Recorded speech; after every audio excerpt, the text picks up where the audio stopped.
वंदे मातरम। आप सभी का नेटवर्क 10 के खास कार्यक्रम ग्रामीण भारत में स्वागत है। मैं हूं संजय गिरी गोस्वामी और आज हम इस खास कार्यक्रम में बात करेंगे गोंडे जिले की। जी हां, गोंडा जिला जो स्वाधीनता संग्राम में अपना बड़ा स्थान रखता है। गोंडा का ऐतिहासिक और गौरवशाली गोंडा की परंपरा रही है, लेकिन समय के थपेड़ों में इसे उपेक्षा भी मिली। उपजाऊ क्षेत्र होने पर भी गोंडा कृषि का संपन्न क्षेत्र नहीं बन पाया है। गोंडा जिला अगर देखें तो विकास और उन्नति की वहाँ तमाम संभावनाएं हैं, और ऐसा नहीं है कि वहाँ विकास नहीं, वहाँ विकास हो भी रहा है, लेकिन उसके बाद भी जो गोंडा को चाहिए उसके लिए गोंडा आज भी इंतजार कर रहा है। यहाँ शिक्षा के मामले में अग्रणी जिला है, लेकिन किस दिशा में विकास के लिए और प्रयास होने चाहिए और किन किन प्रयासों की आज भी आवश्यकता है जो नहीं हो पाए, इसी पर आज हम इस चर्चा को खास बनाएंगे। उससे पहले देखते हैं खास रिपोर्ट। गोंडा जिला अपनी गौरवशाली परंपरा के साथ है। ये महात्मा पतंजलि की भूमि है, तो तुलसीदास का जन्म भी इसी क्षेत्र में माना जाता है। महात्मा बुद्ध ने यहाँ 21 साल प्रवास किया था।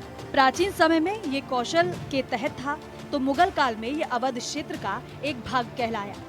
यह भूमि काकोरी कांड के नायक राजेंद्र लाहिड़ी को नमन करती है, जो जिला कारागार की जेल में हंसते हंसते फांसी के तख्ते पर झूल गए थे। यहाँ राजा देवी बख्श की शूरवीरता की कहानी हर जुबां पर रहती है। गोंडा जिले के पूर्व में बस्ती, उत्तर में बहरामपुर और दक्षिण में बाराबंकी जिला है। ये जिला 4003 वर्ग क्षेत्र में फैला है। यहाँ की जनसंख्या करीब 36 लाख है। जिले में 4 तहसील हैं, साथ ही 1678 गाँव हैं।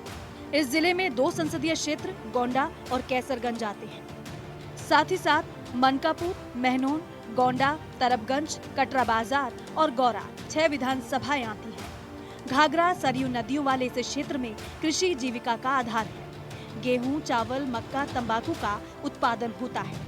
चीनी उद्योग के साथ साथ सूत, दरी, मिट्टी के बर्तन यहाँ के कारोबारी जीवन में है। जहाँ तक शिक्षा की बात है तो 10 महाविद्यालय और एक पॉलिटेक्निक कॉलेज है। यहाँ बाबा बालेश्वर का मंदिर, अरंगा पार्वती, तिरमनोरमा देवी पाटन महल जैसे पर्यटन स्थल है। गोंडा जिला अपनी तमाम खूबियों के बावजूद कहीं पिछड़ गया। यहाँ खेती को उन्नत और लाभकारी बनाने के प्रयास नहीं हुए। तहसील कर्नलगंज में सरयू, घाघरा की तलहटी में होने से बाढ़ सूखे की आशंका रहती है। मिट्टी के बर्तन बनाने वाले शिल्पकारों को अच्छा बाजार नहीं मिला। ग्रामीण क्षेत्रों में स्वास्थ्य, सड़क, सिंचाई की समस्या बनी रहती है। बरसात में जल निकासी की समस्या लोगों को परेशान करती है। गोंडा के विकास के लिए ठोस पहल की जरूरत है। स्वच्छता के मामले में भी इस जिले ने अच्छे अंक नहीं बटोरे। शिक्षा में स्कूल, कॉलेजों की भरमार है, लेकिन उसके स्तर को और बढ़ाया जाना चाहिए। गोंडा जिले की साक्षरता 58% है। शिक्षा को रोजगार से जोड़ने की जरूरत है, इसीलिए तकनीकी शिक्षा की जरूरत है। साथ ही साथ प्रोफेशनल एजुकेशन के क्षेत्र में काम किया जाना चाहिए। युवाओं के लिए रोजगार अहम मसला है।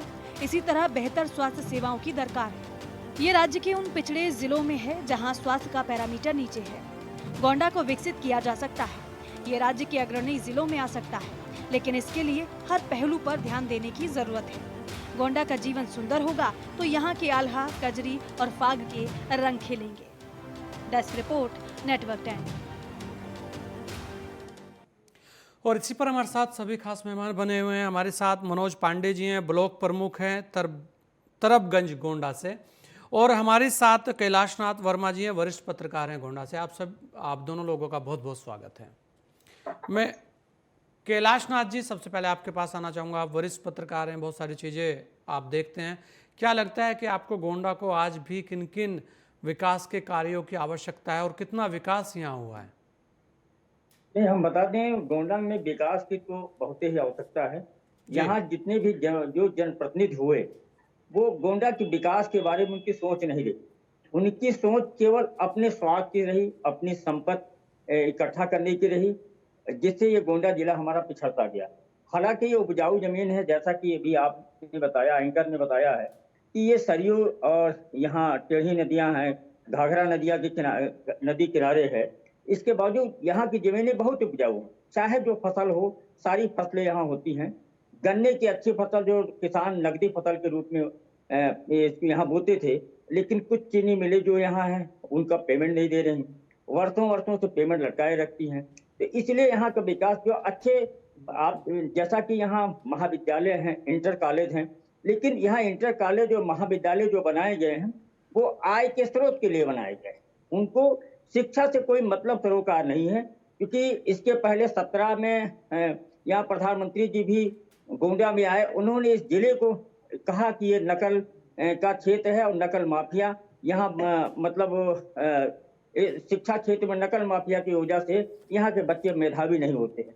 यह बात भी नहीं है, अगर गोंडा से यहाँ के छात्र बाहर निकल के गए हैं तो बहुत अच्छे पदों पे हैं, आईएएस हैं, आईपीएस हैं और अच्छे अच्छे पदों पे गए हैं। जी जी, नहीं आपको क्या लगता है वो कौन से विकास कार्य, मैं यही पूछ रहा था कैलाश नाथ जी कि जो विकास कार्य होने चाहिए थे, आपको क्या लगता है कि ये विकास कार्य होने थे, ये नहीं हुए, या जो वास्तव में ऐसा तो नहीं है कि किसी भी जगह विकास बिल्कुल भी ना हुआ हो? गोंडा भी एक प्रसिद्ध जगह है, वहां पर भी बहुत सारा विकास हुआ होगा, तो उसमें एक तुलना करने के लिए आपको कह रहा था। जी ये इसमें आप जैसे यहाँ कोई फैक्ट्री नहीं, जी एक आईटीआई फैक्ट्री कांग्रेस के जमाने में बनाई गई थी, आईटीआई मनकप, वो फैक्ट्री मतलब अब अंतिम सांस ले रही है। वहाँ के जितने कर्मचारी हैं वो बेरोजगार लगभग हो चुके हैं। तो इस तरह से कोई ऐसी फैक्ट्रियां नहीं है जिससे यहाँ के जो बेरोजगार हैं, यहाँ के मजदूर हैं जो बाहर रोजगार के लिए जाते हैं, उनको यहाँ रोजगार मिल सके। तो जरूरत इस बात की है यहाँ फैक्ट्रियां पड़े जहाँ जाकि यहाँ के लोग पलायन न कर सके। यहाँ जो खेती का है वो उसमें अगर समय से पेमेंट हो जाए करे तो किसान भी मतलब प्रफुल्लित रहे, ये है। जी, चलिए हमारे साथ ब्लॉक प्रमुख भी हैं और हमारे साथ महेंद्र सिंह जी भी अभी जुड़े हैं। महेंद्र जी, आपका भी बहुत बहुत स्वागत है। मैं ब्लॉक प्रमुख साहब आपके पास आऊँगा क्योंकि बहुत सारी चीज़ें बताई हैं। मनोज जी, अगर आप देखें, आप तो खुद ब्लॉक प्रमुख हैं, ग्रामीण क्षेत्र से आप आते हैं, तो ग्रामीण क्षेत्रों में आज क्या आवश्यकता आपको लगती है कि वास्तव में अगर ये सब चीज़ें दूर हो तो गोंडा का भी उसी तरीके से विकास हो? जी, निश्चित रूप से 2014 के पहले जी गोंडा जनपद की उपेक्षा हुई है, लेकिन 2014 में जब से भारतीय जनता पार्टी की सरकार बनी है और 17 में जी उसके बाद ग्रामीण क्षेत्रों सहित पूरे जिले का तेजी से विकास हुआ। जी चाहे सड़क हो, बिजली हो। बिजली में हमारे पास जो डाटा है, हमारे जनपद में करीब 97% गाँव में बिजली पहुंच गई है जी और सड़कें भी पहले की अपेक्षा बेहतर और बहुत ज्यादा बनी है। जी शिक्षा की अगर बात की जाए तो शिक्षा के क्षेत्र में निजी और सरकारी कई विद्यालयों की स्थापना हुई है और पहले हो सकता है यहाँ नकल होती हो, बदनाम रहा है, लेकिन आज के समय में नकल एकदम खत्म हो गई है। एग्जाम में प्रत्येक कमरे में 2-2 सीसीटीवी कैमरा और सेंसर की व्यवस्था है, वॉइस सेंसर की व्यवस्था है, तो नकल तो पूरी तरीके से खत्म हो गई है जी। लेकिन विकास अपनी एक सतत प्रक्रिया है और जो जनपद या क्षेत्र पिछड़ा रहा हो उसमें लगातार जब सतत प्रयास होगा और लगातार विकास होगा तब वो संतृप्त होगा। तो निश्चित रूप से तेजी से सार्थक दिशा में विकास हो रहा है और आने वाले समय में बहुत अच्छे परिणाम आपके सामने होंगे। अच्छा मनोज भाई, क्योंकि ब्लॉक से आप आते हैं तो अगर हम बात करें ब्लॉक स्तर पर स्वास्थ्य सेवाओं को लेकर सवाल रहते हैं हर जगह, तो इस बार आपने बोला कि काफ़ी उम्मीदें लग रही हैं और 2014 के बाद बहुत कुछ चेंज भी हुआ है, तो अगर हम ब्लॉक स्तर पर चिकित्सालय जो हैं उनकी बात करें तो उसे लेकर आप क्या कहेंगे, उनकी क्या स्थितियां हैं? पहले हमारे यहाँ तहसील स्तर पे और ब्लॉक स्तर पे एक सीएससी हुआ करती थी जी, लेकिन सीएससी के साथ साथ कई पीएससी का निर्माण हुआ है और प्रत्येक गांव में कहीं वेलनेस सेंटर, कहीं एनएम सेंटर की स्थापना हुई है जहां नियमित रूप से सरकारी स्वास्थ्य कर्मी बैठते हैं और लोगों की स्वास्थ्य की जांच करते हैं। मतलब डॉक्टरों को लेकर अब अच्छी व्यवस्थाएं आपको लगती है कि क्षेत्र में है? जी, काफी सुधार हुआ है जी, और लगातार इस दिशा में काम भी हो रहा है। अच्छा मनोज जी, ब्लॉक में पहले कहा जाता था कि फंड की बड़ी समस्याएं रहती थी जी, जो निधि आती थी उसे लेकर बहुत सारे सवाल रहते थे, लेकिन अब क्या लगता है, क्योंकि आप खुद ब्लॉक प्रमुख हैं?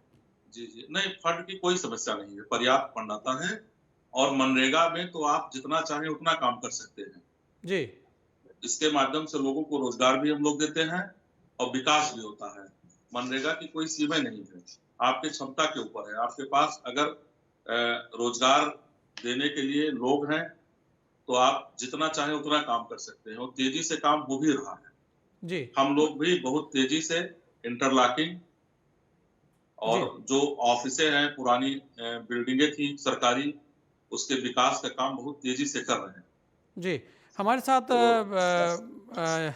महेंद्र सिंह जी भी जुड़े हैं, जिला पंचायत सदस्य हैं।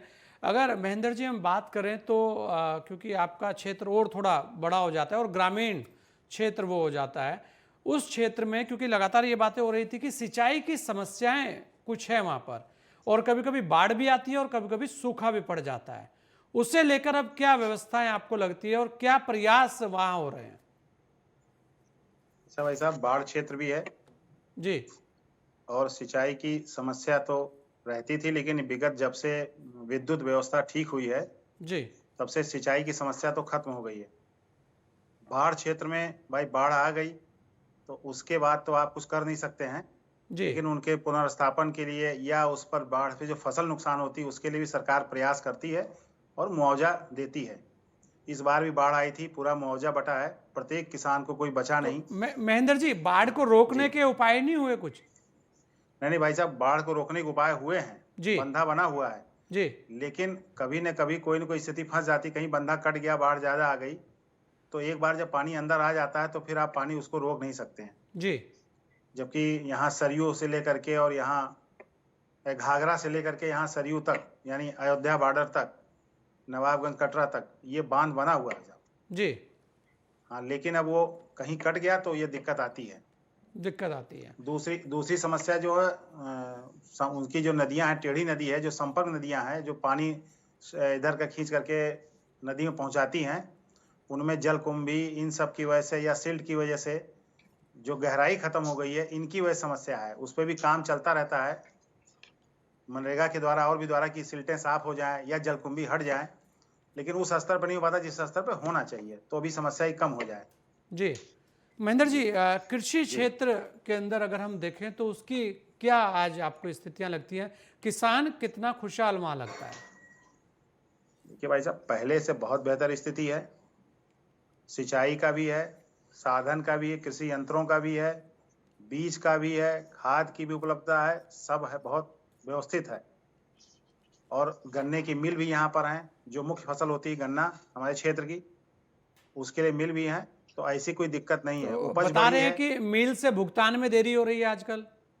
एक मिल हमारे यहाँ जो बजाज ग्रुप की है, जी वो जहाँ भी है वहां पर उनका भुगतान नहीं हो रहा। बाकी और मिले हैं जो बलरामपुर चीनी मिल ग्रुप की हैं, उनमें कोई दिक्कत नहीं है, 15 कोई दिन के दिक्कत अंदर नहीं है। भुगतान। हाँ, सिर्फ एक मिल की दिक्कत है भाई साहब, वो पूरे प्रदेश में जहाँ कहीं भी बजाज की चीनी मिल है वहाँ दिक्कत है। जी तो और कोई किसानों दिक्कत के नहीं लिए और क्या वहां पर नए प्रयास किए जा रहे हैं? क्योंकि खेती किसानों की वहां बोलते हैं कि अपार संभावनाएं हैं। नहीं, ये जो हमारे जनपद की मिट्टी है, ये हर प्रकार की मिट्टी है, जो चाहे आप कर सकते हैं, जो चाहे फसल पैदा कर सकते हैं। एक समस्या जो छोटी मोटी थी उसके लिए भी सरकार पूरा प्रयास कर रही है, छुट्टा जानवर की। अभी कुछ नए निर्देश आए हैं, नई गौशालाएं बनने के लिए आया है, उसमें जिला पंचायत की भी जो कांजी हाउस थे उनको गौशालाओं में कन्वर्ट किया जा रहा है कि ज़्यादा से ज़्यादा पशु हम वहाँ रख सकें। तो ये हो जाएगा तो फिर कोई ऐसी दिक्कत नहीं है। जी तो आपको लगता है कि गोंडा भी एकदम स्पीड पकड़ लेगा? नहीं, स्पीड पकड़े हुए है साहब। स्पीड आज से 90 के दशक के बाद से जी बहुत बदलाव हुआ है। 2014 के बाद कितना बदलाव लगा? 2014 के बाद तो इतना बदलाव आया है कि आप कभी सोच नहीं सकते। जो कोटेदार कभी राशन नहीं देता था वो राशन दे रहा है, वही कोटेदार। जी जो भगाता था वही राशन दे रहा है। बहुत बदलाव आ गया। कोई सड़क ऐसी बची नहीं जो बनी ना हो, या जो एक लेन थी वो 2 लेन ना हुई हो, 4 लेन ना हुई हो। ये 2014 के बाद पूरा दिखाई पड़ता है कि हाँ, कितना परिवर्तन हो गया। ये शहर वही शहर नहीं है, ये कस्बा वही कस्बा नहीं है, जी ये स्थिति है। जी चलिए, ये होने भी चाहिए और कार्य होने भी चाहिए। कैलाशनाथ जी, पर्यटन की दृष्टि से कितना महत्वपूर्ण गोंडा है और आखिर पर्यटन में क्या चूक रही है कि उस स्तर पर आज भी उसका जो एक नाम है, पहचान है, वो नहीं हो पाई है? उसे किसकी चूक मानते हैं? जी यहाँ हम बता दें, पर्यटन की तो हमारे यहाँ बहुत ज्यादा उपलब्धि हो सकती है, एक से एक पर्यटन स्थल है। ऋषि च्यवन मुनि जी हमारे यहाँ गोंडा में पैदा हुए। पतंजलि हमारे गोंडा में इनका आश्रम है। महाकवि तुलसीदास जी का यही जन्म स्थान है, राजापुर ग्राम है। तो एक से एक कवि यहाँ हमारे यहाँ हुए। और औरंगा झील है, और इधर खरगोपुर में जो विश्व का इसका एशिया का सबसे बड़ा शिवलिंग है पृथ्वीनाथ, ये भी पर्यटन की दृष्टि है। लेकिन हम मेरे व्यक्तिगत विचार से यहाँ के जनप्रतिनिधि ने इंटरेस्ट नहीं लिया कि हमारे यहाँ गोंडा को पर्यटन क्षेत्र ज्यादा से ज्यादा डेवलप किया जाए। हालांकि इधर पिछले जो बीती सरकार है, इसमें कुछ काम इन्होंने घोषणा की है, जैसे 84 कोसी परिक्रमा मार्ग से हमारे तुलसीदास जी के जन्मभूमि को जोड़ा जा रहा है, और उधर के जो पर्यटन स्थल उसको जोड़े जा रहे हैं। इससे विकास होगा। जी, तो और क्या लगता है आपको कैलाश नाथ जी, क्योंकि पर्यटन बड़ा महत्वपूर्ण एक विषय रहता है किसी भी जिले के लिए। उसके अलावा अगर हम अपराध की दृष्टि से देखें तो वहाँ आंकड़े क्या कहते हैं? अब आंकड़े क्या, एक से जैसे च्यवन मुनि जी का आश्रम है, इसको भी विकसित किया जाना चाहिए। पतंजलि जी का आश्रम है यहाँ, जबकि पतंजलि के नाम से योगा उन्हीं का है। योगा से पूरा योगा आज पूरे विश्व में छा चुका है, लेकिन पतंजलि जी की कर्मभूमि यहाँ रही, यहीं शिक्षा दे रहे थे। इनका आश्रम एकदम कोई से निर्जन पड़ा हुआ है। आप यहाँ खरगोपुर में देख लीजिए, पृथ्वीनाथ मंदिर है। औरंगा झील है जो कभी जहाँ यहाँ पानी सूखता नहीं है। ठंडक के मौसम में जब हम लोग कपाते हैं तो बाहरी कई देशों से पक्षियां इस झील में आते हैं। तो यहाँ का भी अगर विकास कर दिया जाए तो पर्यटन के दृष्टि, क्योंकि अयोध्या के किनारे भी है, सटा हुआ है अयोध्या से है, तो यहाँ पर्यटन के दृष्टि बहुत अच्छा क्षेत्र है। जी, हमारे साथ जानकी शरण द्विवेदी जी भी जुड़ चुके हैं। आपका भी बहुत बहुत स्वागत है। द्विवेदी जी, गोंडा को विकास की दृष्टि से आप कैसे देखते हैं, और आपको क्या लगता है कि अभी भी गोंडा को जो चाहिए, जिसकी कमी है, उसके बारे में भी हम जानना चाहेंगे, वो क्या है? जी देखिए, गोंडा आजादी के बाद से ही विकास के दृष्टिकोण से बहुत पिछड़ा रहा है। लखनऊ, वो जो उत्तर प्रदेश की राजधानी है, वहां से केवल 120 किलोमीटर दूर होने के बावजूद जी अभी 2017 के पहले लखनऊ पहुंचने में गोंडा से 4 से 5 घंटे का समय लगा करता था बसों से। सड़कें इतनी खराब हुआ करती थी। और गोंडा जो लखनऊ और गोरखपुर के बीच का एक ऐसा सेंटर है, रेलवे के दृष्टिकोण से ऐसी कनेक्टिविटी है कि जहां पर देश का कोई ऐसा कोना नहीं है, चाहे वो पूर्वोत्तर राज्य हो, असम से लेकर के और मेघालय मणिपुर तक, चाहे कलकत्ता हो, चाहे साउथ में आपको चेन्नई से बंगलौर और तिरुवनंतपुरम की यात्रा करनी हो, चाहे चंडीगढ़ और जम्मू हो। माने गोंडा से देश का ऐसा कोना नहीं है कोई कि जहां पर रेलवे की डायरेक्ट कनेक्टिविटी न हो। जी, इसके बावजूद गोंडा बहुत ही उपेक्षित रहा है, बहुत ही पिछड़ा रहा है। अभी तो गोंडा बलरामपुर दोनों संयुक्त जनपद हुआ करते थे। बलरामपुर अब अलग हो जाने के बाद में आज की तारीख में ये स्थिति है कि गोंडा में जो डिग्री कॉलेज के नाम पर, माने शिक्षा के क्षेत्र में कितना पिछड़ा रहा, जहां से हम आगे बढ़ते हैं, जहां से कुछ चीजें हमको समझने को मिलती हैं, जहां से हमारे ज्ञान उत्कर्ष खुलते हैं, उच्च शिक्षा की आज की तारीख में स्थिति है कि गोंडा में केवल 1.5 डिग्री कॉलेज हैं जो वित्त पोषित कॉलेज हैं। बाकी गोंडा में कोई भी न तो विश्वविद्यालय है, न ही कोई महाविद्यालय है सरकारी स्तर पे कि जहां पर बच्चों को उच्च शिक्षा के क्षेत्र में पर्याप्त सुविधाएं मिल सके। तो ये तो रहा शिक्षा की बात। जी, जहां तक स्वास्थ्य की बात है, जो स्वास्थ्य भी बहुत ही बुनियादी जरूरतों में आता है, सरकार ने प्रयास करके जो सामुदायिक स्वास्थ्य केंद्र और प्राथमिक स्वास्थ्य केंद्र वगैरह ये सब तो बनाए, लेकिन इसके बावजूद जो मेडिकल कॉलेज वगैरह या ऐसी कोई बड़ी शिक्षा के क्षेत्र में बड़ी संस्थाएं, बड़ी इंस्टीट्यूशंस जो बनाई जानी चाहिए थी, वो अब तक नहीं बनाई जा सकी। अभी चुनाव के ठीक पहले माननीय मुख्यमंत्री योगी आदित्यनाथ जी ने पूर्व में घोषणा किया था, उसी के क्रम में आकर के गोंडा में मेडिकल कॉलेज की जो है वो आधारशिला उन्होंने रखी है चुनाव से ठीक पहले। अब उम्मीद की जा रही है कि अब धीरे धीरे जो चिकित्सा का क्षेत्र है इसमें भी थोड़ी सी सहूलियत मिलेगी जी। इसके अलावा जो शिक्षा हो गया, स्वास्थ्य हो गया, ये बड़ा मुद्दा था। इसके अलावा ये गोंडा नगर पालिका बनी है आज से 100 वर्ष पहले, माने जब देश गुलाम था तब की यह नगर पालिका है।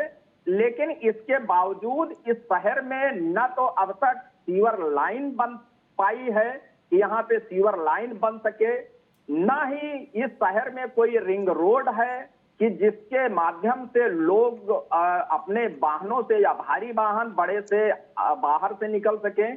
आए दिन बहुत भयंकर जाम में लोगों को जूझना पड़ता है, तो इसलिए यहाँ पे रिंग रोड की भी एक व्यवस्था होनी चाहिए। नहीं बिल्कुल, और ये बड़ा महत्वपूर्ण है कि रिंग रोड, उसी को मैं एक बार, क्योंकि हमारे साथ मनोज पांडे भी हैं, ब्लॉक प्रमुख हैं। मनोज जी, रोड की बात हुई है और आपने बोला कि रोड बहुत अच्छे बन रहे हैं ग्रामीण क्षेत्रों में, लेकिन जिस तरीके से हाईवे बन रहे हैं, एक्सप्रेसवे बन रहे हैं, उनका कितना लाभ गोंडा को मिलने जा रहा है, या गोंडा आज भी उन हाईवे से अछूता है? नहीं, गोंडा में जो परिक्रमा मार्ग बनने जा रहे हैं 84 कोसी, वो सीधे लखनऊ मार्ग से जुड़ जाएगी, फैजाबाद लखनऊ मार्ग से, और अयोध्या में जो अयोध्या लखनऊ से गोरखपुर मार्ग है जी, उससे जुड़ जाएगी। वहीं से होकर के पूर्वांचल एक्सप्रेस भी गुजरेगी। तो निश्चित रूप से जैसे ये रोड बनकर तैयार होगा, हमारा जिला कई बड़े एक्सप्रेसवे और रोडों से जुड़ जाएगा जी। और ग्रामीण क्षेत्रों में अगर देखा जाए तो ग्रामीण क्षेत्रों में तमाम रोड जो 2 लेन थे, जो चलने लायक नहीं थे, वो सिंगल रोड थी, चलने लायक नहीं थे, अब वो 2 लेन बन रहे हैं। करीब 40 की संख्या में हमारे जनपद में 2 लेन सड़कें बन रही हैं जी। इसमें अगर तरफगंज ब्लॉक देखा जाए तो हमारे ब्लॉक में ही करीब 4 सड़कें 2 लेन बन रही हैं जी। तो सड़क के क्षेत्र में काफी तेजी से विकास हो रहा है। और जैसे ही 84 कोसी परिक्रमा मार्ग बन जाएगी तो हमारा जनपद कई बड़ी सड़कों से जुड़ जाएगा। अच्छा, अगर हम बात करें मनोज जी, तो आखिर वो जी। कौन से कारण रहे हैं कि जिस तरीके की, अगर पर्यटन की हम बात करें, जैसा कि सबने बताया कि इतने बड़े बड़े नाम वहाँ से हैं, और आप देखिए कि योग पतंजलि की अगर हम बात करें और योग की बात करें जी, जी, जी। तो पूरे विश्व में डंका बज रहा है। जी जी। लेकिन ऐसे वो कौन से कारण रहे कि ये नहीं, जो मैं पर्यटन पर विकास होना चाहिए था वो अछूता रह गया? मैं आपको बताना चाहूंगा, हमारे तरफगंज विधानसभा में जी पर्यटन के दृष्टि से बहुत काम हुए हैं। जी हमारे यहाँ ऋषि पराशर मुनि का आश्रम है परास में, जी उसके विकास के लिए करीब 1.5 करोड़ रुपया सरकार की तरफ से आया है और काफी तेजी से वहाँ काम हो रहा है।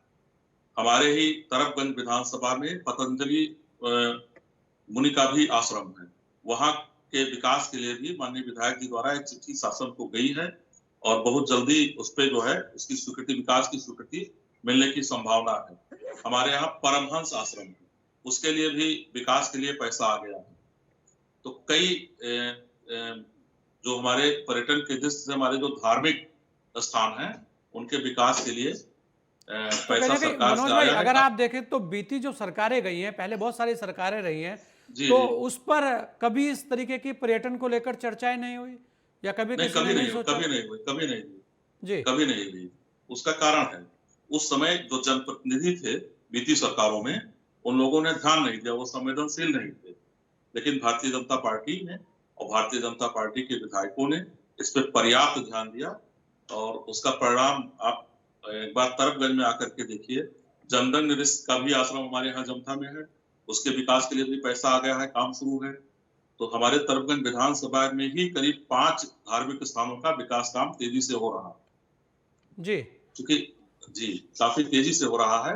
और ये जैसे ही निर्माण कार्य पूरा होगा तो पर्यटन के दृष्टि से हमारा तरफगंज क्षेत्र काफी आगे बढ़ जाएगा। जी महेंद्र जी, अगर आप देखें बहुत सारी चीज़ें और लोगों ने भी गिनवाई है कि विश्वविद्यालय को लेकर मांग हो रही है वहाँ पर लोगों की, उसके अलावा जो सरकारी और विद्यालय होने चाहिए, बड़े कॉलेज, डिग्री कॉलेज, महिला कॉलेज, उसकी बात हो रही है। तो इसे लेकर आप क्या कहें, क्योंकि ग्रामीण क्षेत्र का जो बच्चा है वो शायद सबसे ज़्यादा प्रभावित होता है इससे, और आप जिला पंचायत सदस्य हैं तो ऐसे में आप ज़्यादा अच्छे से बता पाएंगे कि शिक्षा को लेकर वहाँ जो नौजवान हैं, जो खासकर बेटियां हैं, उनमें क्या स्थिति है।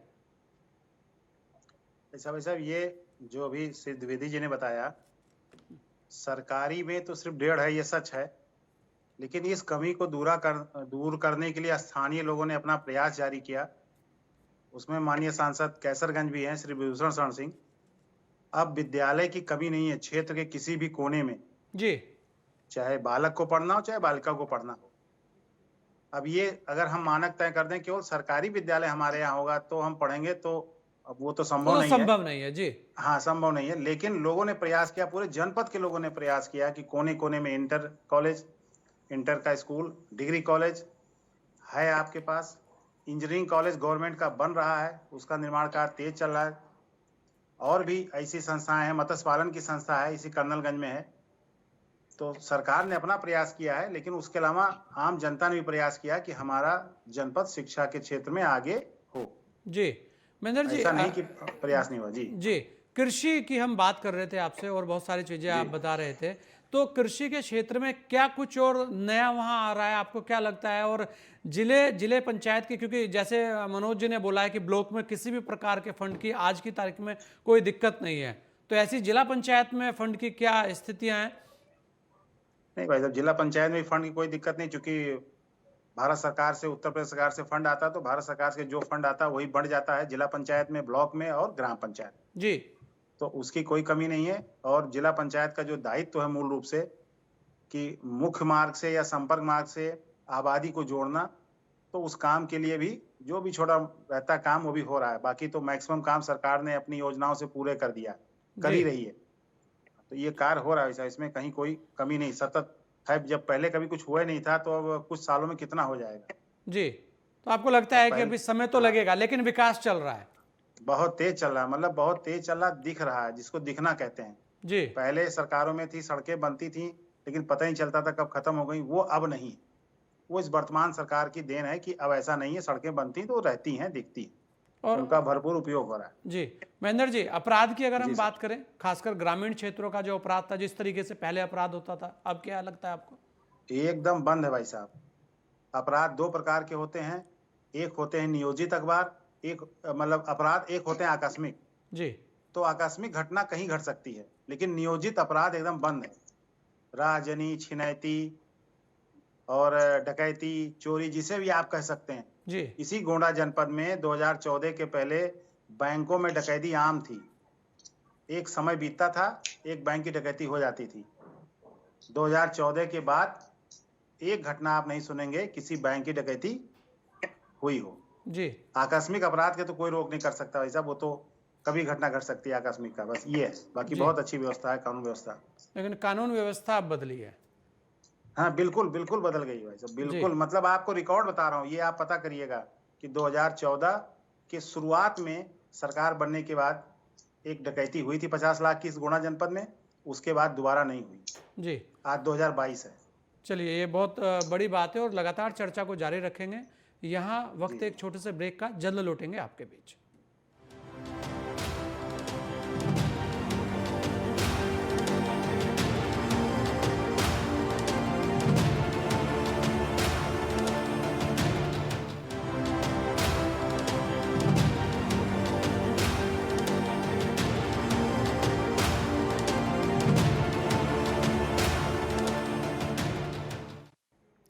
ब्रेक के बाद आपका स्वागत है। आज हम ग्रामीण भारत के इस खास कार्यक्रम में बात कर रहे हैं गोंडा जिले की, और हमारे साथ सभी खास मेहमान बने हुए हैं। मैं कैलाश नाथ वर्मा जी, क्योंकि बात हो रही थी गोंडा जिले की, बहुत सारी चीज़ें आपने बताई, बहुत सारे मुद्दों को आपने उठाया, लेकिन अगर हम जिले के अंदर, क्योंकि खेल को लेकर भी वहाँ बहुत सारी संभावनाएँ बताई गई हैं, बहुत अच्छा वहाँ कार्य हुआ भी है, ऐसा कहा जा रहा है, तो उसे लेकर क्या संभावनाएं हैं, स्टेडियम को लेकर क्या स्थितियां हैं, और कैलाश नाथ जी, क्या आपको लगता है कि जनप्रतिनिधियों को अभी ये कार्य करने चाहिए जिससे गोंडा जिला भी एक अग्रणी जिलों में शामिल हो। जी, ये बता दें, अभी जैसा कि ब्लॉक प्रमुख पांडे जी ने बताया सड़कों के बारे में, ठीक है, विकास हुआ, सड़कों का बन रहा है, लेकिन सड़कें जो बनाई जा रही हैं, हम कोई एक विशेष क्षेत्र की बात नहीं कर रहे हैं, सड़कों की गुणवत्ता सही नहीं होती है। सड़क इधर बनती है, उधर टूटती जाती है। सबसे बड़ी सड़क, जो सबसे मजबूत सड़क प्रधानमंत्री पीएम जो सड़क होती है, इन सड़कों की हालत जिले में बद से बदतर है। बहुत अधिकांश क्षेत्र ऐसे जो ग्रामीण के क्षेत्र हैं, जहाँ सड़कें नहीं हैं, आज भी लोग चक्रोड और मेढ़ों से चलते हैं। तो सड़कों का विकास तो हुआ है, लेकिन अगर जनप्रतिनिधि सड़कों पे ध्यान दे दे कि जो गुणवत्ता के साथ सड़क बने तो अस्थायी हो जाएगा। अभी महेंद्र सिंह ने एक बात कही कि जो बाढ़ वाली बात जो आई थी, बाढ़ की बात में, बाढ़ यहाँ जनरल लोगों का या क्षेत्र के लोगों को कहता है, हम लोग ये खुद कहते हैं कि यहाँ बाढ़, ये जो बात बंधे का धंधा हो गया कि मतलब हर साल बंधा टूटे, जितनी लागत थी उसकी 100 गुना उसके मरम्मत में बंधे पे खर्च हो गई। तो इन सब चीजों पे यहाँ के जनप्रतिनिधियों को ध्यान देना पड़ेगा, ताकि जो गुणवत्ता के साथ जो निर्माण हो, गुणवत्ता के साथ। अभी आपने कहा खेल की बात, खेल की बहुत ज्यादा संभावनाएं है। यहाँ हमारे यहाँ मुन्ना करके थे, वो जो राष्ट्रीय खेल तक खेले हैं, उसके हॉकी के खिलाड़ी थे, और बहुत सारे लोग यहाँ खिलाड़ी के हैं। इस समय ताइक्वांडो आ गया है, ताइक्वांडो में काफी प्रगति हो रही है। स्टेडियम की बात की जाए तो स्टेडियम संसाधन प्राइवेट स्कूलों में तो खेल अपना खुद, जैसे सांसद जी जो है कैसरगंज के सांसद जी है, इन्होंने अपने नंदिनी नगर में बहुत बड़ा इसका मतलब वो क्या मैनेजमेंट किया है। राष्ट्रीय कुश्ती वहाँ हर दूसरे साल तीसरे साल हर वर्ष हुआ करती है, अच्छा मैनेजमेंट है, और उनके स्टेडियम भी हैं। जो सरकारी स्टेडियम जो यहाँ जिला मुख्यालय पे है, वो उसकी स्थिति बदहाल है। वहाँ संसाधन की जरूरत है कि ताकि खिलाड़ी वहाँ आए, आकर्षित हो, वहाँ संसाधन से प्रैक्टिस करें, और संसाधन वहाँ मुहैया होनी चाहिए। जी जानकी शरण जी, क्या लगता है आपको, क्या मांगता है गोंडा, और किस चीज पर गोंडा में ध्यान दिया जाना चाहिए? चिकित्सा, शिक्षा, कृषि, या सड़कों की जो बात हो रही है, और अपराध? जी देखिए, मैंने जैसे कि पहले बताया कि चिकित्सा शिक्षा दो मुख्य मुद्दे थे। महेंद्र जी ने उसको स्पष्ट भी किया जी कि सरकारी स्तर पर तो 1.5 डिग्री कॉलेज हैं, लेकिन प्राइवेट जो सेल्फ फाइनेंस के डिग्री कॉलेजेज हैं उनकी संख्या 85 है जी, माने 85 महाविद्यालय हैं जो स्वित्त पोषित हैं और वो संचालित किए जा रहे हैं। तो इस प्रकार से कुल मिला के अगर देखा जाए तो शिक्षा के क्षेत्र में जो काम है वो तो हो रहा है जी। दूसरी चीज जो चिकित्सा का था, जो मेडिकल कॉलेज बन जाने के बाद में लगभग उसकी कमी भी पूरी हो जाएगी। लेकिन इसके साथ ही अन्य जो सेक्टर हैं, जैसे सिंचाई का एक संसाधन जो चाहिए था, वो अभी 1978 की परियोजना थी, जो भी चुनाव से ठीक पहले भारत के माननीय प्रधानमंत्री श्री नरेंद्र मोदी जी ने बहराइच में आकर के और उस परियोजना को भी शुरू कर दिया। तो लोगों को लगभग सिंचाई के साधन भी उपलब्ध होने जा रहे हैं जी। लेकिन अब इसके बाद में क्राइम की जहां तक बात है, क्राइम भी कुछ ना कुछ फुटकर टाइप में जो होते रहते हैं वो होते रहेंगे। पुलिस अपने हिसाब से, प्रशासन अपने हिसाब से कार्रवाई करता है, उस पर कोई बहुत ज्यादा जो सुनियोजित तरीके के अपराध हैं उस पर निश्चित रूप से अंकुश लगा है। और कुछ सरकार का भय भी थोड़ा सा है, खौफ है, जिसकी वजह से भी अंकुश ये लग पाया है। लेकिन अगर देखा जाए कि जनपद क्या मांगता है, जैसे कि आपने पूछा कि जनपद मांगता क्या है जी, जनपद मांगने का ये है कि सबसे पहले तो इतनी पुरानी नगर पालिका होने के बाद में गोंडा जो मंडल मुख्यालय है, देवीपाटन मंडल का मुख्यालय है, वो मांगता है कि हमारे यहाँ एक सीवर लाइन की व्यवस्था हो। शहर में पूरी तरह से जितने नाले थे, लगभग 90% नालों पे अवैध अतिक्रमण हो चुका है, वो पूरी तरह से बंद हो गए हैं। 15 मिनट की अगर बरसात हो जाती है तो पूरा शहर जो है वो जलामय हो जाता है। इससे निजात पाने के लिए जो सबसे ज्यादा आवश्यक है वो यही है कि नगर में एक सीवर लाइन की व्यवस्था किया जाए, जिससे जल निकासी की भी व्यवस्था हो सके और दूसरी भी जो जरूरतें हैं वो भी पूरा हो सके, नंबर 1 जी। नंबर 2, शहर में एक जाम की बहुत भयानक समस्या है, क्योंकि हैवी व्हीकल्स भी शहर के बीच से होकर के ही निकलते हैं और जो छोटे व्हीकल्स हैं वो तो निकलते ही हैं। इसलिए शहर के चारों तरफ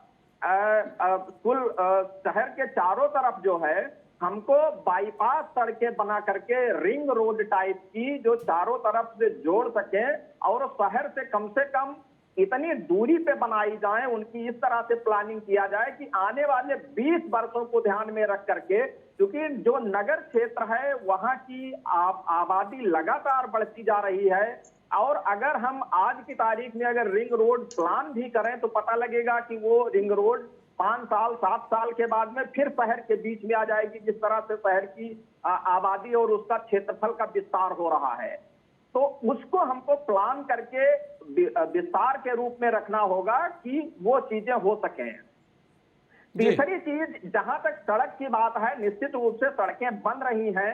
वही मैं जो भी बता रहा था कि गोंडा से लखनऊ आने में 4 से 5 घंटे लगते थे। अब जब ये हाईवे बन करके तैयार हो गया, चालू हो गया, तो अब गोंडा अगर अपना वाहन है तो 1.5 घंटे में हम पहुंच सकते हैं लखनऊ, और अगर बस से भी जाते हैं तो 2.5 से 3 घंटे में हम लखनऊ पहुंच जाते हैं। लेकिन मैं आपको ये बताना चाहूंगा कि वही हाईवे जो जरवत रोड से लेकर के बलरामपुर तक जो ये बनना था, ये 4 लेन की हाईवे बननी थी, ये जरवल रोड से लेकर के बन करके और शहर तक तो आ गई, लेकिन आधे शहर में एक बड़गांव पुलिस चौकी पड़ती है, वहां तक पहुंची। इसके बाद में आगे इंक्रोचमेंट के चक्कर में उसको रोक दिया गया और वो जो 4 लेन की थी उसकी जो चौड़ाई है वो समेट दी गई, उसको कम कर दिया गया।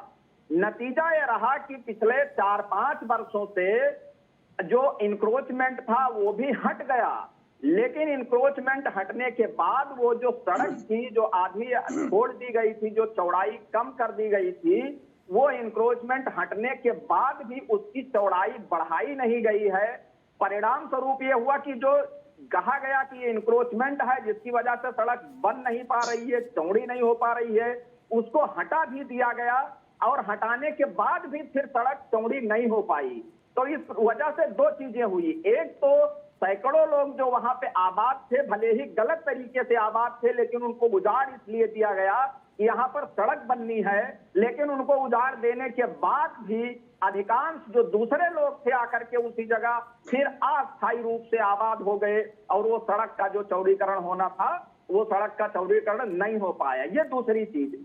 एक और महत्वपूर्ण सड़क, जैसे कि आप जानते हैं कि गोंडा ये बिल्कुल अयोध्या से सटा हुआ जिला है और गोंडा से अयोध्या की जो सड़क है वो बहुत पहले बनी थी, करीब 1.5-2 दशक पहले वो सड़क बनी थी और वो 2 लेन की सड़क थी।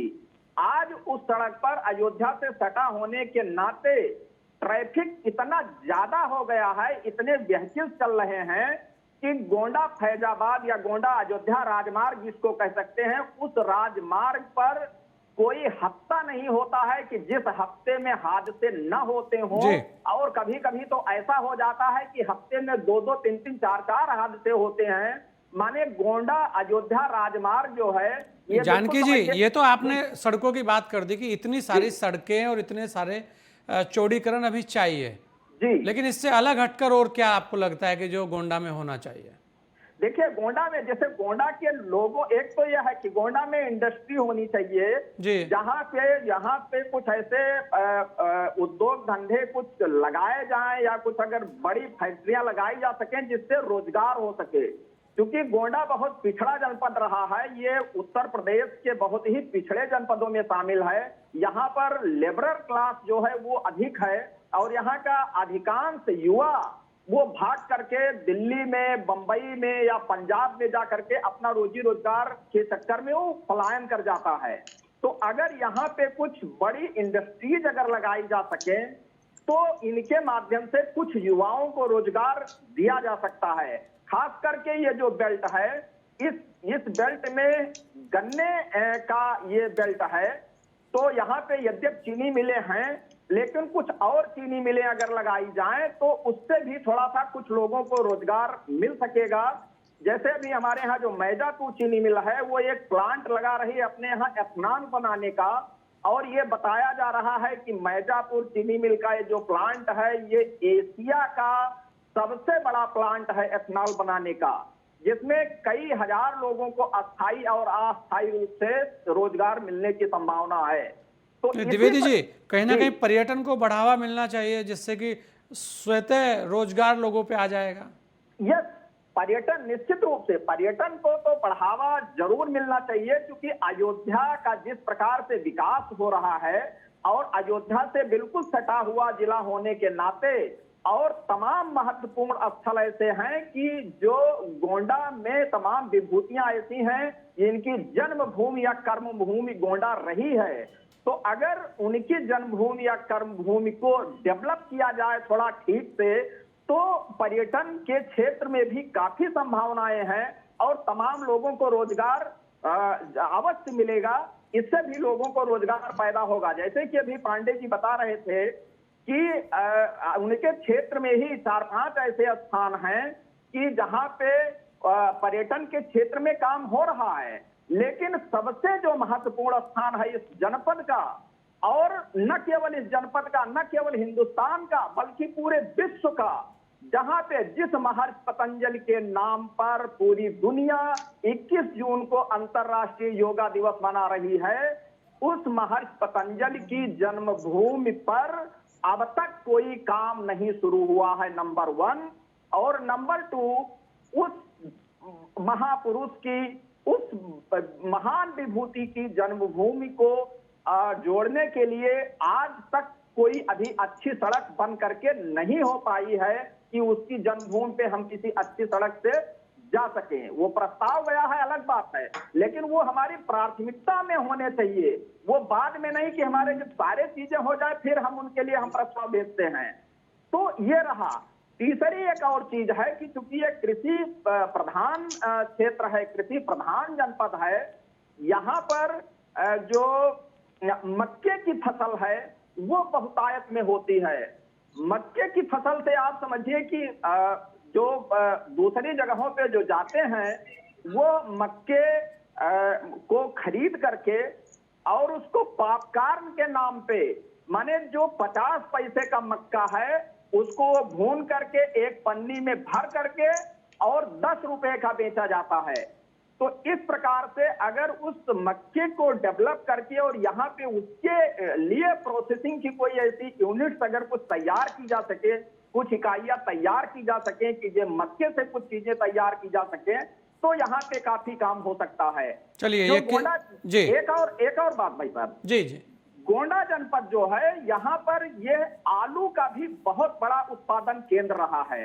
आज की तारीख में जैसे उत्तर प्रदेश में आज फर्रुखाबाद और कन्नौज ये सब क्षेत्र जो आलू उत्पादन के क्षेत्र में नंबर 1 पर हो गए हैं, गोंडा भी आलू उत्पादन के क्षेत्र में बहुत बड़ा अपनी महत्वपूर्ण भूमिका निभाता था। लेकिन जो सबसे बड़ी दिक्कत है कि गोंडा जनपद में सबसे बड़ी जो कमी है वो कोल्ड स्टोरेज की है।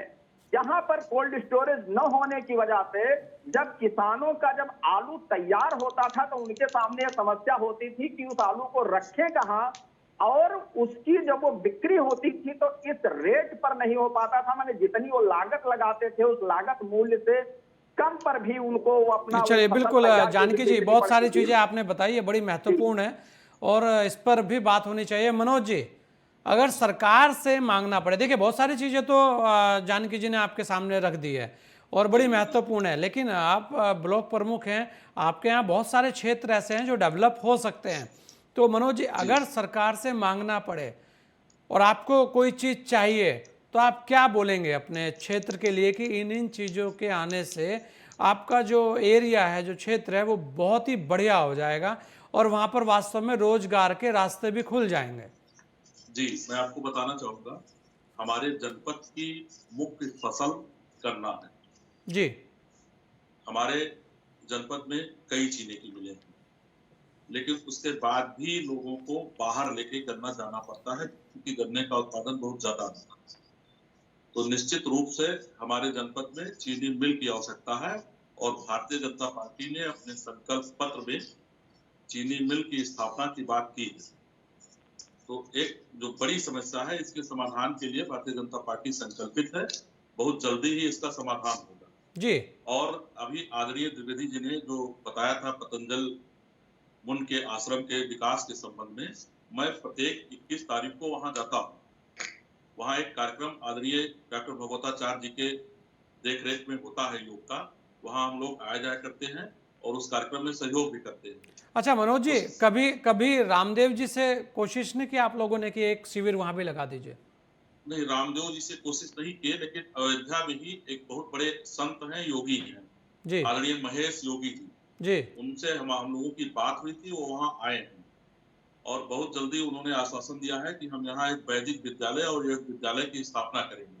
जी और मैं आपको बताना चाहता हूँ कि हम लोगों ने एक आदरणीय विधायक जी ने एक पत्र लिखा था शासन को पतंजलि मुन के आश्रम के विकास के लिए, तो वहां के सड़क के लिए और उस आश्रम के विकास के लिए जो है शासन से एस्टीमेट मांगा गया था। एस्टीमेट चला गया है, एस्टीमेट शासन स्तर पे पहुंच गया है, बहुत जल्दी ही उसकी स्वीकृति मिलेगी।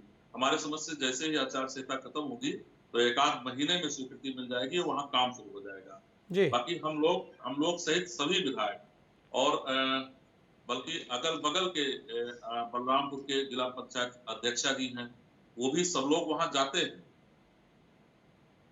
जी पतंजलि आश्रम संजय पे जी, लगातार जाते हैं और प्रयास भी हो रहा है, बहुत जल्दी अच्छे परिणाम सामने आएंगे। जी। अच्छा मनोज जी, और क्या मांगना चाहेंगे? चलिए, शुगर मिल तो होनी चाहिए वहां, आपने भी बोला, जी, लेकिन जी। कृषि के क्षेत्र में शुगर मिल के जी साथ साथ हमारे जनपद की जो टेढ़ी नदी है, वो जनपद की हृदय रेखा, तो कुछ परिस्थितिवश कुछ उसके किनारे लगातार अतिक्रमण हुए, इसके कारण से वो नदी लगभग कई कई जगहों पे पट गई है। तो इस कारण से जब बाढ़ आती है तो वो पानी आसपास के क्षेत्रों में फैल जाता है और पानी फैलने के कारण तमाम कृषि योग्य जमीन चूंकि वहां जल भराव रहता है तो उस पर कृषि नहीं हो पाती है। तो हम लोगों का प्रयास ये रहेगा कि इस नदी का पुनरुद्धार हो, इसकी गहराई बढ़ाई जाए, जिससे क्षेत्र के काफी बड़े एरिया में, हजारों एकड़ में कृषि का कार्य हो सके।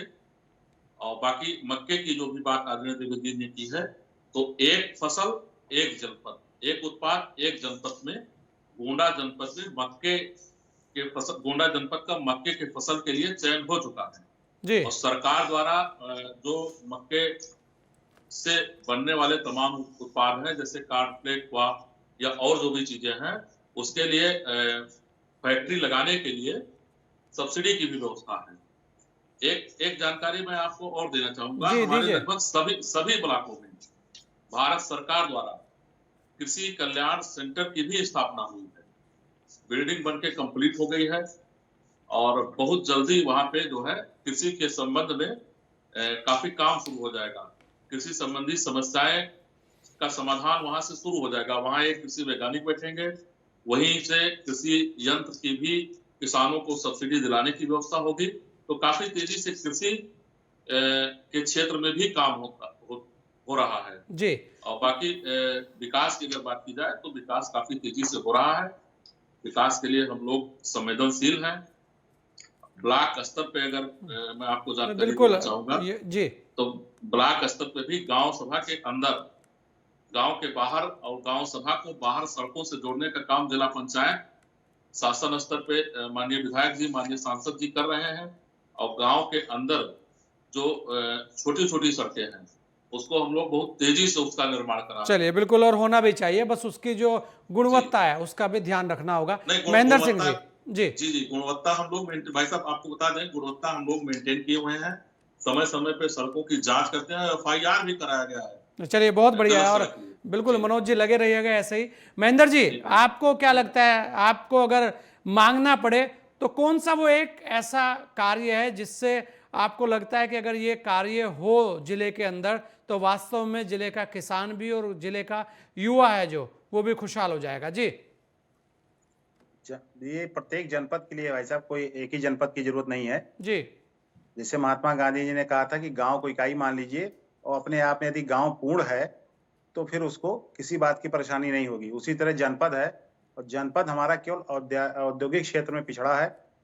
औद्योगिक स्थापना के लिए भी जमीन जिला मुख्यालय पे भी नहीं अवस्थित है। अगर इस दिशा में प्रयास सरकार कर देती है तो यहाँ के लिए, युवा के लिए या जिनके रोजगार की आवश्यकता है उनके लिए भी बढ़ जाएगा। बाकी रिहायशी इलाके तो बहुत बढ़ रहे हैं, लेकिन जहाँ से धनोपार्जन होना है वही कार्य नहीं हो पा रहा है।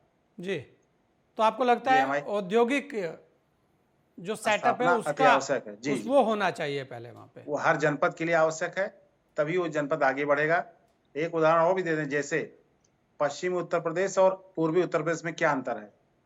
हमारा भी मुख्य फसल गन्ना है, जी पश्चिम में भी मुख्य फसल गन्ना है, लेकिन आपको चीनी मिल के अलावा बहुत सी खांडसारी इकाइयां मिलेंगी, वो हमारे यहाँ नहीं है। मुश्किल से होंगी कितनी, 2 या 3। जी, तो उससे भी हमारा विकास रुकता है, हमारे रोजगार रुकते हैं। जी, नहीं ये बिल्कुल, और ये भी होने चाहिए। चलिए, आप सभी लोगों ने अपना कीमती समय हमें दिया। आप सभी लोगों का बहुत बहुत धन्यवाद, क्योंकि समय बिल्कुल खत्म है। गोंडा की ऐतिहासिकता भी है और खासकर राजनीतिक गतिविधियों के लिए भी सक्रिय क्षेत्र रहा है, लेकिन गोंडा शहर की विकास उन्नति के लिए हमेशा कहीं ना कहीं प्रयास होते रहे। कृषि, उद्यम, शिल्प और पर्यटन को और बेहतर बनाया जा सकता है, जिससे कि वहाँ आर्थिकी का जो है सुधार हो सके। उसी तरीके से कुछ जो मांगे हैं कि जिस तरीके से कहा गया है कि शुगर मिल एक और लगनी चाहिए, उद्योग की दृष्टि से भी वहाँ बहुत सारे अभी प्रयास होने बाकी है। कहीं ना कहीं गोंडा को अभी भी और बेहतर बनना होगा। इस ग्रामीण भारत के खास कार्यक्रम में इतना ही। दीजिए मुझे इजाज़त। जय हिंद।